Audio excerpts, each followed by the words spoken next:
pero sí debemos sorprendernos cuando Dios no contesta nuestras oraciones. Abra la palabra de Dios en el Nuevo Testamento y busque el Evangelio de Juan capítulo 14. El doctor Adrian Rogers, en la voz del pastor Lenín de Llanón, nos entrega la primera parte del estudio bíblico, 6 llaves para la oración contestada. Cuando por la noche usted entra a uno de los cuartos de su casa, lo primero que hace es accionar el interruptor para que se encienda la luz. Y eso seguramente no le sorprende. Ahora, si al accionar el interruptor nada sucede, usted no dice, ajá, como lo sospeché, esta electricidad es un fracaso. No, usted no dice eso. Lo más seguro es que usted decida averiguar qué sucede. Pueden ser varias las causas por las que la luz no se enciende. Tal vez el interruptor está roto, o a lo mejor el bombillo o algún fusible están quemados, y hasta pudiera ser que no haya pagado la cuenta de la luz. Usted no puede decir simplemente que la electricidad ha fallado, así que no debe sorprenderse cuando Dios contesta las oraciones. Deberá sorprenderse cuando no las contesta. Y nunca diga que la oración es una pérdida de tiempo. Usted puede decir, algo no está bien. ¿Por qué Dios no ha contestado mi oración? Bien, quiero compartir con usted 6 claves para la oración contestada. Y espero que las grabe en su corazón. Son sencillas, nada realmente nuevo, pero algo que necesitamos recordar en una forma más continua y metódica. Para que sus oraciones sean contestadas, primero, debe orar en el nombre de Jesús. Veamos Juan 14, los versos 13 y 14. Jesús dijo, y todo lo que pidiereis al Padre en mi nombre lo haré, para que el Padre sea glorificado en el Hijo. Dios quiere glorificar a su Hijo, el Señor Jesucristo, y esa es la razón por la que debemos orar en su nombre. Y Jesús ratifica esa realidad al decir, si algo pidiereis en mi nombre, yo lo haré. Ahora vayamos al capítulo 16, versos 23 y 24, en donde Jesús hace énfasis en el mismo asunto. En aquel día no me preguntaréis nada. De cierto os digo, que todo cuanto pidiereis al Padre en mi nombre, os lo dará. Hasta ahora nada habéis pedido en mi nombre.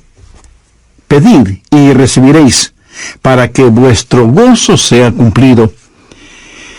Muéstreme una persona cuyas oraciones le son contestadas, y de seguro que esa persona está llena de gozo. Jesús también dijo en Juan 14:6, yo soy el camino y la verdad y la vida. Nadie viene al Padre sino por mí. Y esa es la verdad en cuanto a la oración. No hay forma de llegar a Dios el Padre sino únicamente por medio de su Hijo Jesucristo. Supongamos que usted se pierde buscando una dirección en un lugar que no conoce. Así que detiene a una persona en la calle para que le ayude, y esa persona le dice, vaya derecho 3 cuadras más, luego vire a la derecha, verá una casa blanca con una cerca de madera, entonces vire a la izquierda, y esa es una calle sin salida. Recorra 3 cuadras más, vire a la derecha, y usted le interrumpe y le dice, un momentito, por favor, no puedo recordar todo eso, déjeme anotarlo. Y la persona que le está dando las direcciones le dice, ¿sabe qué? Yo estoy yendo en la misma dirección, permítame guiarle. Usted únicamente sígame. Esa persona no solo le señala el camino, sino que, por así decirlo, se vuelve el camino. Jesús no indica el camino, Jesús es el camino hacia el Padre, y cuando usted ora en el nombre de Jesús, Él le lleva a la presencia del Padre. Anota Efesios 2:18. Porque por medio de Él los unos y los otros tenemos entrada por un mismo Espíritu al Padre. ¿Qué significa orar en el nombre de Jesús? Significa orar con su autoridad. Cuando usted pone su firma en un cheque y se lo da a alguien, esa persona va al banco y lo efectiviza. El banco le entrega la cantidad de dinero estipulada en el cheque, porque ese cheque lleva su nombre, lleva su firma, y con su firma usted le autoriza al banco la entrega de ese dinero. Trate de ir a cualquier banco y hacer efectivo un cheque que no tiene ninguna firma, y le aseguro que estará metiéndose en profundos problemas.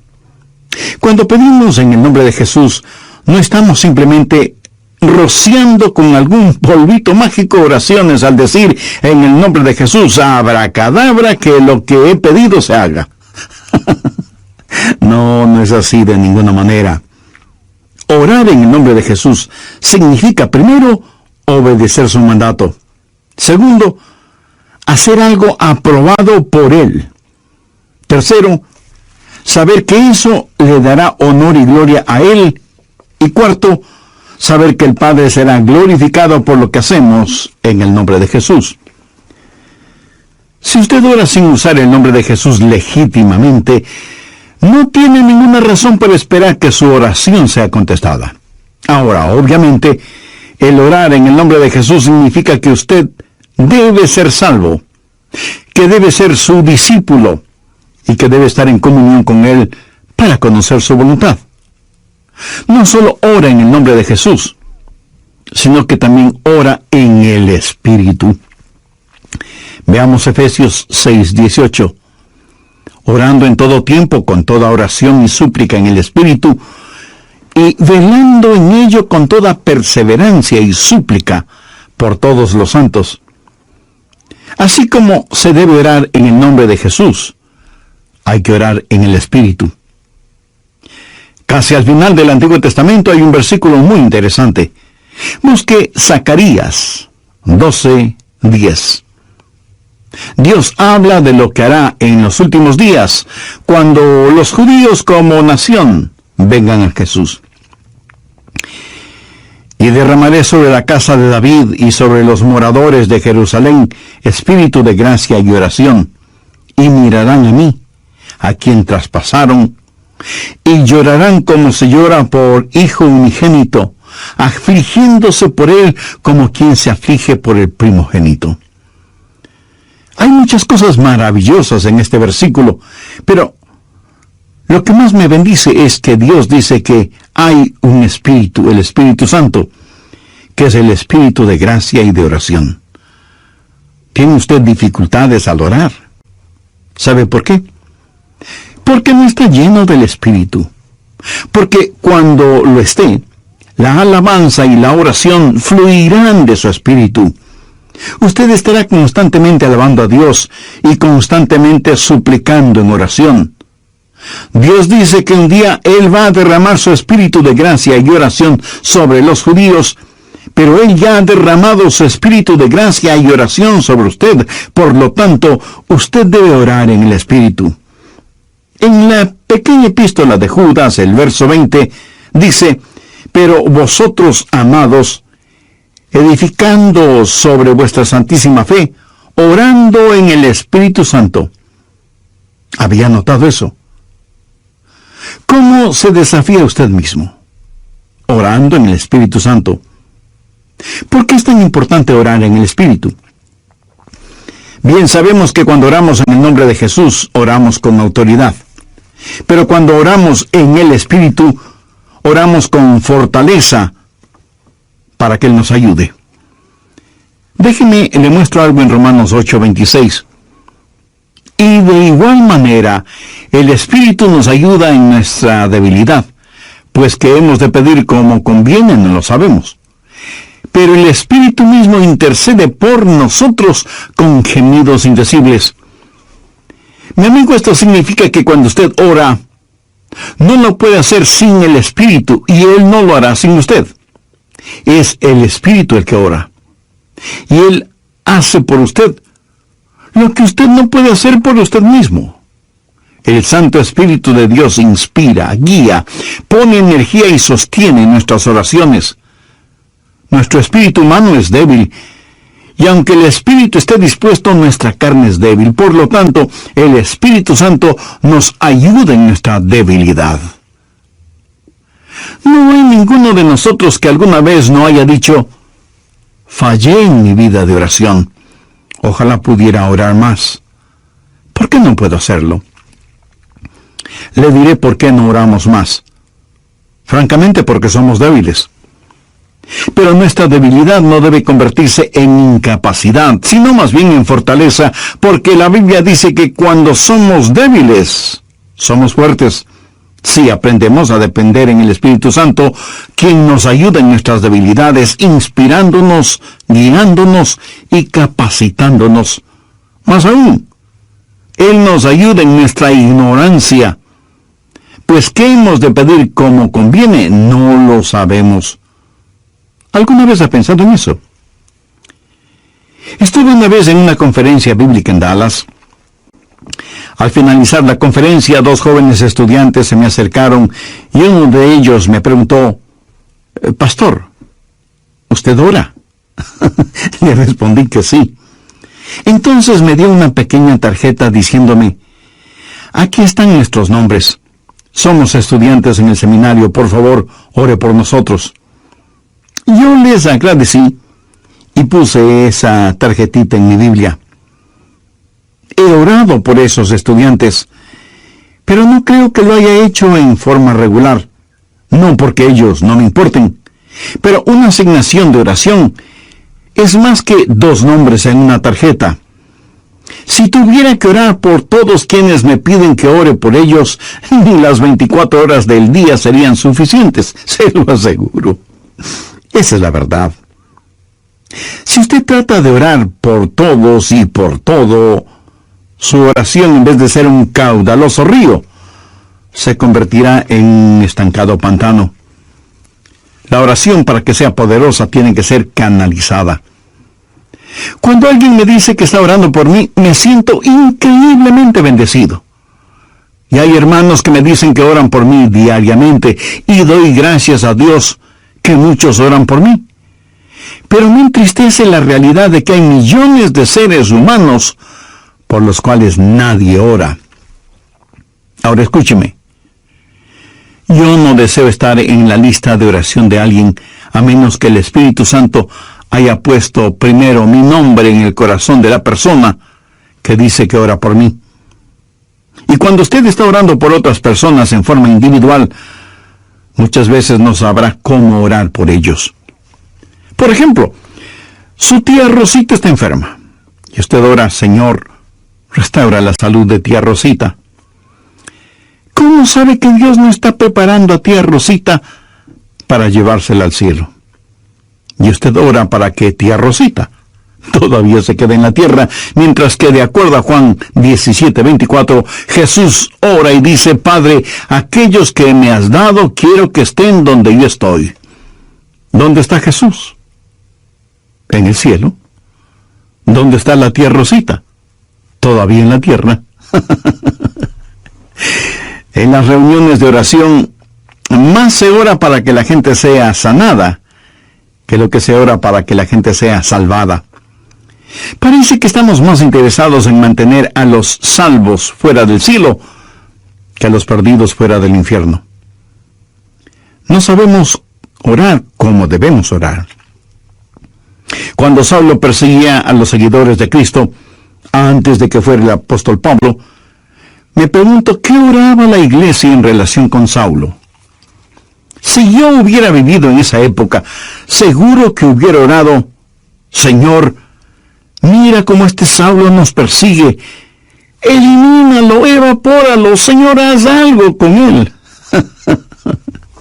Y ciertamente, Dios hizo algo con él, pero no precisamente como se lo pedimos. Dios lo transformó en el poderoso apóstol Pablo. A veces no sabemos ni lo que pedimos. Por eso el Espíritu Santo que intercede por nosotros dice, «Señor, esto es lo que Adrián está pidiendo, pero esto es lo que en realidad necesita». El Santo Espíritu de Dios nos ayuda en nuestras debilidades cuando nosotros no sabemos cómo orar, por qué orar, o cuando no tenemos la fortaleza, ni la energía, ni el deseo de orar. E intercede con nosotros, como la Biblia lo dice en Romanos 6:26, pero el Espíritu mismo intercede por nosotros con gemidos indecibles. Ni usted ni yo, nadie puede orar como el Espíritu Santo puede hacerlo. Y la expresión gemidos indecibles era utilizada para describir los dolores de una mujer dando a luz. Eso, mi amigo, es orar en el Espíritu. Intercede por nosotros con gemidos indecibles, porque muchas veces nosotros no sabemos qué pedir. Algunos años atrás, yo viví la experiencia de un profundo dolor emocional y espiritual a tal grado que no podía ni siquiera articular una sencilla oración. Lo único que podía hacer era quejarme. Pero el Santo Espíritu de Dios escuchó mi oración y Él llevó mi dolor, mi súplica, hasta el trono de la gracia y la misericordia de Dios. Entonces usted ora primero en el nombre de Jesús, segundo en el Espíritu Santo. Para orar en el nombre de Jesús, usted tiene que ser salvo. Y para orar en el Espíritu, usted tiene que ser lleno del Espíritu Santo de Dios. Tercero, usted debe orar en obediencia a Dios. Es una malvada necedad el esperar que Dios escuche sus oraciones cuando usted no está viviendo en obediencia a Él. Lo triste es que hay personas que tienen la idea de que Dios les bendecirá aún en su desobediencia. Razone esto un instante. Si usted está viviendo una vida de desobediencia y aún así Dios contesta sus oraciones, ¿qué es lo que Dios está haciendo? Está animando y recompensando su pecado. Pero escúcheme, Dios le ama demasiado como para hacer eso. Veamos el Salmo 66. Quiero mostrarle algo. Salmo 66, verso 18. Este es un versículo que debería estar subrayado en su Biblia. Si en mi corazón hubiese yo mirado la iniquidad, el Señor no me habría escuchado. Ahí lo tiene, en blanco y negro y bien impreso. Y usted no tiene que ser un científico aeroespacial para entender eso, ¿verdad? Muchos hablan de las grandes promesas en la oración. Bien, esta es una promesa. Si en mi corazón hubiese yo mirado la iniquidad, el Señor no me habría escuchado. Ahora, note que no dice, si hubiera pecado, Dios no me escucharía. Dios no le escuchará a usted. Dios no me escuchará a mí. Dios no escuchará a nadie que tenga iniquidad en su corazón. Iniquidad significa el hacer trato con el pecado, sentirse en paz haciendo el pecado. Y si yo tengo cualquier iniquidad en mi corazón, Dios no me escuchará. Ora usted a Dios. Si tiene algún pecado en su corazón, ¿cómo puede esperar que Dios le escuche? Para que Dios le escuche, usted tiene que arrepentirse de sus pecados y tener a Jesús como su Salvador y Señor. Si antes no ha hecho esta decisión, le invito a que lo haga ahora mismo. Ore y diga, querido Dios, sé que soy pecador y que mi pecado merece tu justo juicio, pero me acerco a ti en busca de gracia y de misericordia, y suplicarte en los méritos de tu Hijo, el Señor Jesucristo, me perdones. Señor Jesús, tú diste tu misma vida en la cruz para darme vida eterna, y prometiste salvarme si confiaba en ti. Desde este mismo momento confío absolutamente en ti. Ven a mi corazón, sé mi Salvador y mi Señor.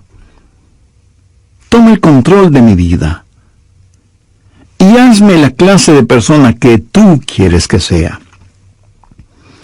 Gracias por perdonarme, limpiarme, sanarme y salvarme. Y ayúdame a cumplir siempre los designios de tu voluntad. Lo pido en tu santo con mis oraciones. Mi amigo, hay una buena palabra griega para describir lo que usted está diciendo. Tontería. Escúcheme, Dios no se impresiona con sus oraciones, pero sí se impresiona con su necedad. Veamos lo que dice Isaías 1:13. no me traigáis más vana ofrenda. ¿Sabe usted lo que es una vana ofrenda? Es solo una oración vacía. No me traigáis más vana ofrenda. El incienso me es abominación.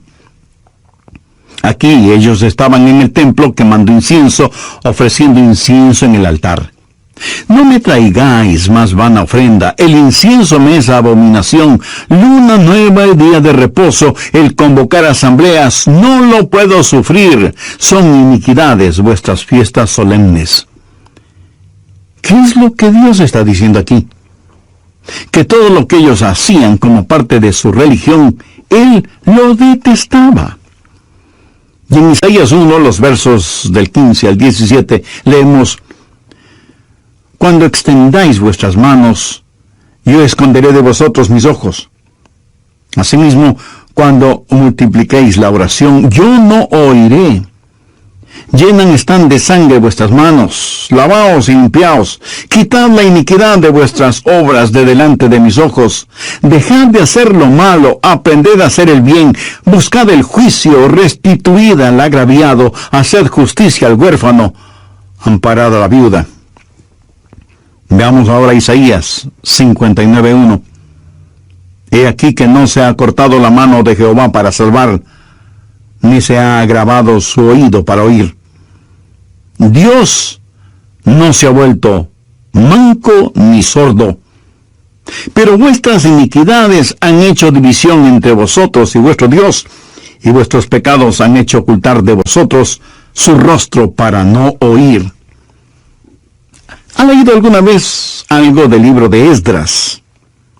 Vayamos al capítulo 9, verso 6. Esdras está orando y dice: Dios mío, confuso y avergonzado estoy para levantar, oh Dios mío, mi rostro a ti, porque nuestras iniquidades se han multiplicado sobre nuestra cabeza, y nuestros delitos han crecido hasta el cielo. Mi amigo, debemos orar en obediencia. Para resumir un poco todo esto, vamos a la primera epístola de Juan. No el Evangelio de Juan, sino la primera epístola de Juan, capítulo 3, verso 22. Y cualquier cosa que pidiéramos, la recibiremos de Él, porque guardamos sus mandamientos y hacemos las cosas que son agradables delante de Él. Los rebeldes jamás verán sus oraciones contestadas. Déjeme retroceder un poco las páginas de la historia. Recuerda cuando Israel había conquistado Jericó y tuvieron que pelear contra un pequeño pueblito. No era ninguna gran ciudad. Un pueblito llamado Ai. Apenas 3 letras, H, A, I, Ai. Y sin embargo, los israelitas tuvieron que huir, como se dice vulgarmente, con el rabo entre las piernas, ignominiosamente derrotados. Y Josué tiene que ir y postrarse delante de Dios y preguntarle cómo pudo permitir que tal cosa sucediera. Mire lo que le contestó Dios en Josué.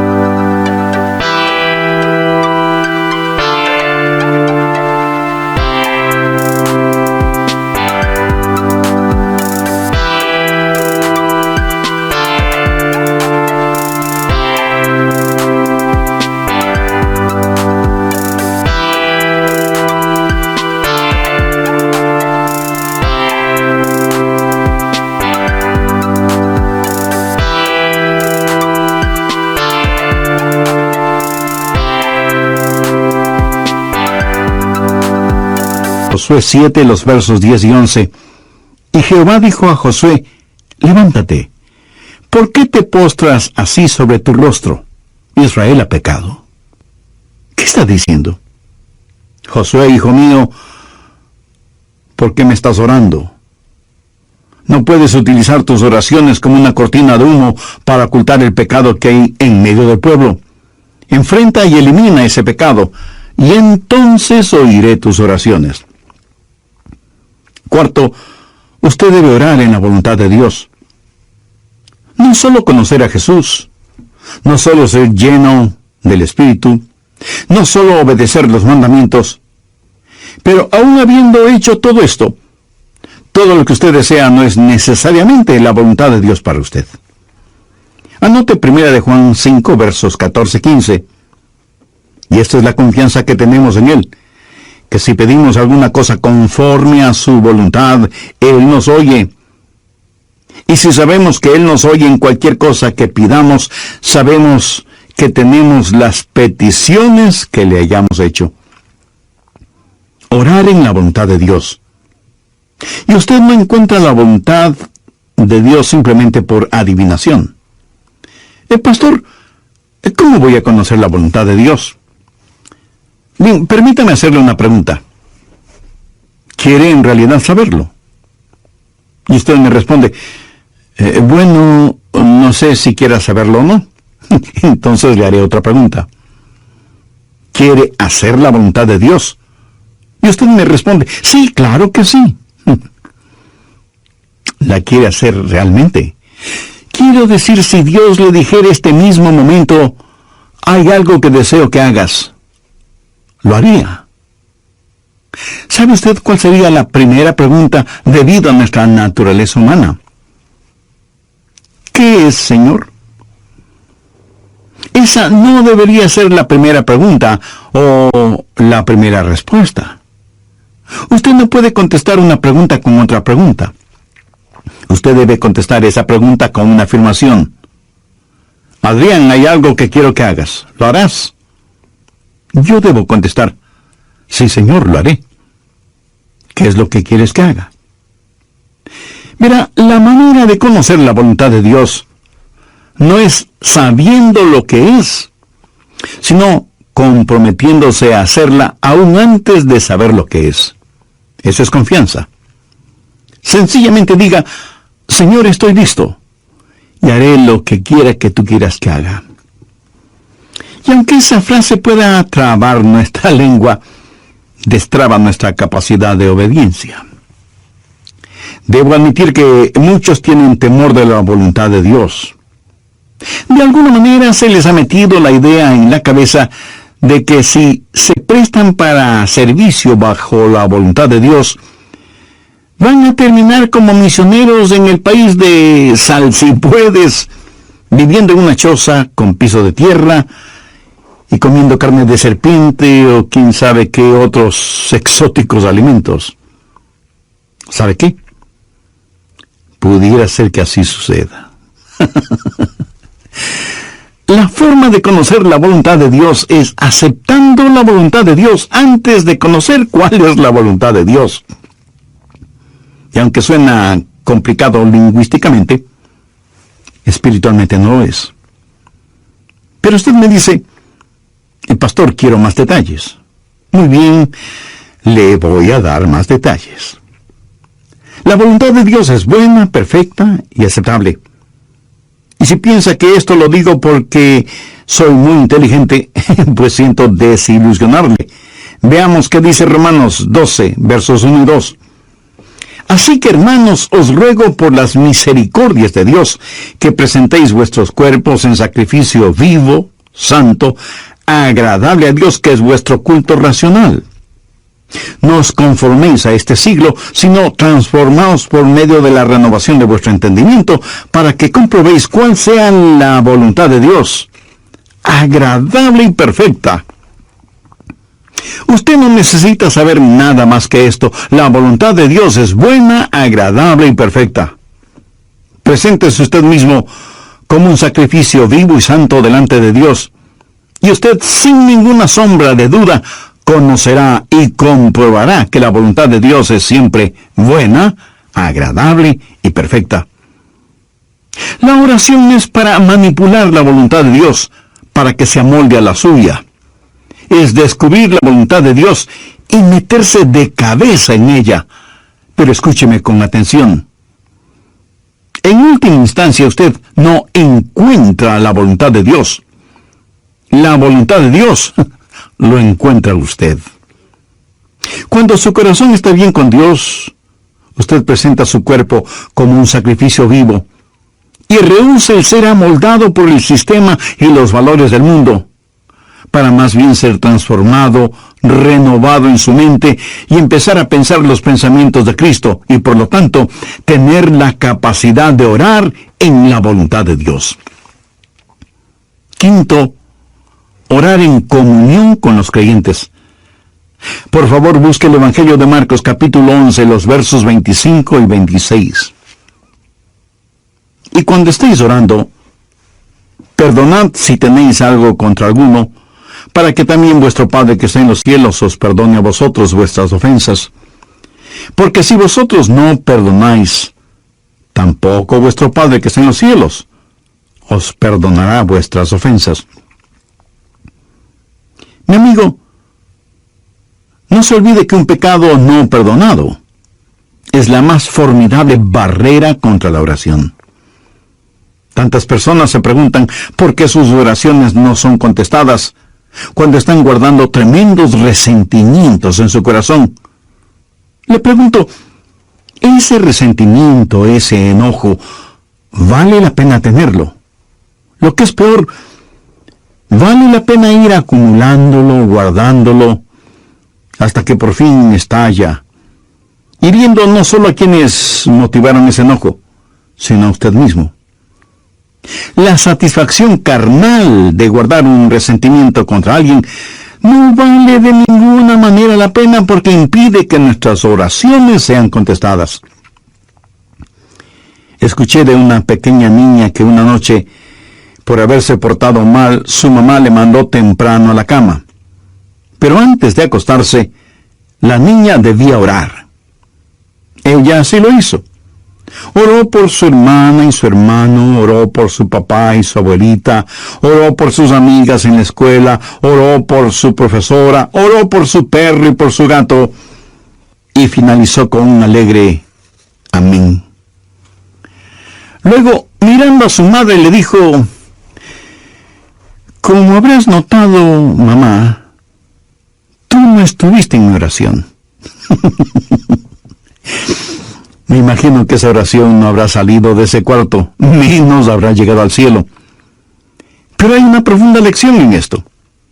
Sería una temeraria necedad si alguien, teniendo un espíritu no perdonador, pretende que sus oraciones sean contestadas. Y esto es verdad de manera especial entre marido y mujer. En 1 de Pedro 3:7 leemos: vosotros maridos igualmente, vivid con ella sabiamente, dando honor a la mujer como a vaso más frágil y como a coherederas de la gracia de la vida. ¿Para qué? Para que vuestras oraciones no tengan estorbo. Muchos esposos y esposas, aun siendo creyentes, viven como perros y gatos, son como palo y piedra, y aún así se preguntan por qué sus oraciones no son contestadas. Sexto, usted debe orar en fe. En Mateo 21:22 leemos: y todo lo que pidiereis en oración, creyendo, lo recibiréis. Por favor, subraye en su Biblia la palabra creyendo. Ore creyendo, y todo vendrá. Ore dudando, y nada tendrá. ¿Alguna vez has dicho: Dios, yo creo, cuando en realidad no creía? Muchos piensan que el decir que creen les será contado como si en verdad creyeran. Estaban mintiendo, ellos lo sabían, y Dios también lo sabía. ¿Alguna vez ha orado sabiendo que Dios escuchaba sus oraciones y recibió una respuesta de Dios? Verá, la fe es también un regalo de Dios. La fe no es algo que usted guarde en su bolsillo o en su cartera para gastarla en cualquier cosa que se le antoje. Usted no puede tener fe para nada fuera de la voluntad de Dios, porque Dios no da fe para nada que esté fuera de su voluntad. Y usted no puede tener ninguna fe a menos que Dios se la dé.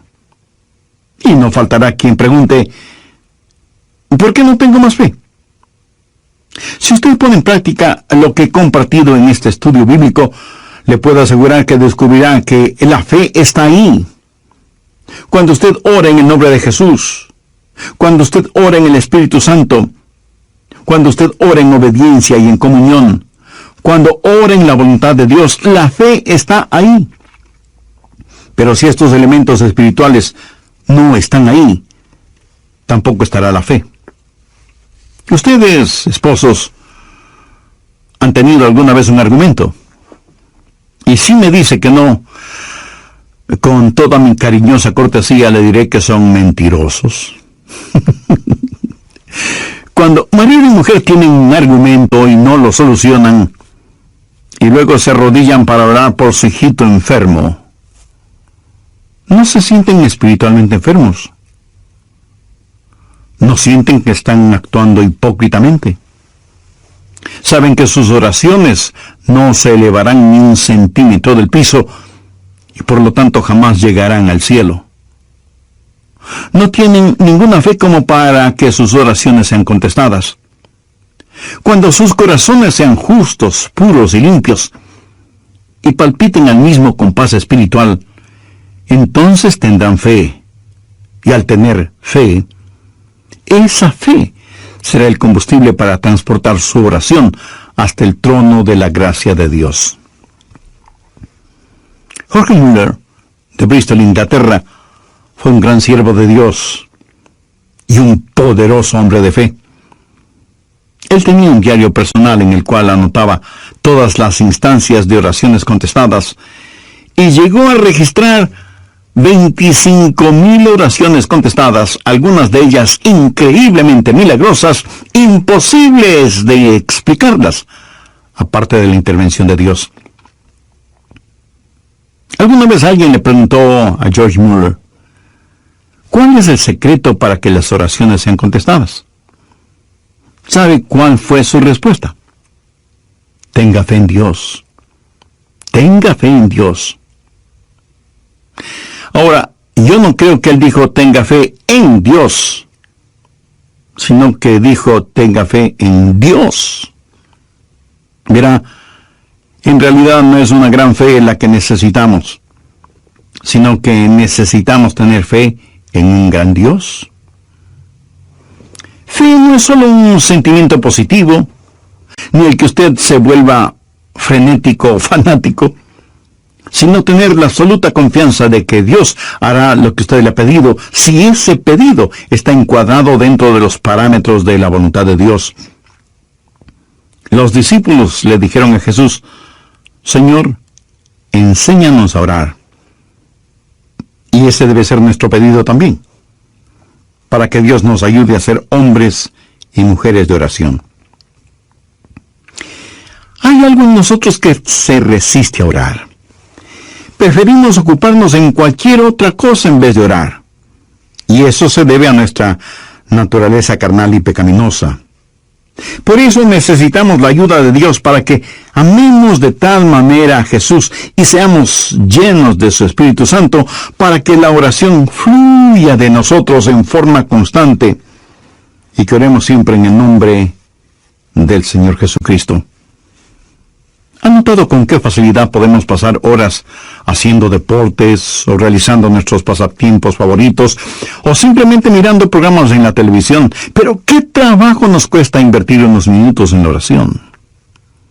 La oración eficaz, mi estimado amigo, debe ser un acto intencional de nuestra voluntad. No debemos acercarnos al trono de la gracia en forma casual, sino en forma totalmente intencional. Seguramente entre quienes me escuchan habrá quienes, a pesar de ser religiosos, este asunto de la oración es muy secundario en sus vidas. Ahora, si usted aún no es salvo, mayor razón para que ore a Dios. Lo puede hacer este mismo momento diciendo con sus propias palabras algo como la siguiente oración. Dios eterno, reconozco que soy una persona que no me ha acercado a ti en oración, sino en raras ocasiones. Reconozco también que soy pecador, que estoy perdido y que necesito ser salvo para tener la seguridad de ir al cielo cuando me llames a tu presencia. Señor Jesús, creo que eres el Hijo de Dios y que entregaste tu vida y derramaste tu sangre en la cruz para, por medio de tu sacrificio, pagar la deuda de mis pecados, perdonarme, limpiarme y salvarme. No sé si mi fe es grande o pequeña, pero con la fe que tengo este momento te invito a que vengas a mi corazón y seas mi Salvador y mi Señor. Toma el control total de mi vida y ayúdame a ser la clase de persona que tú quieres.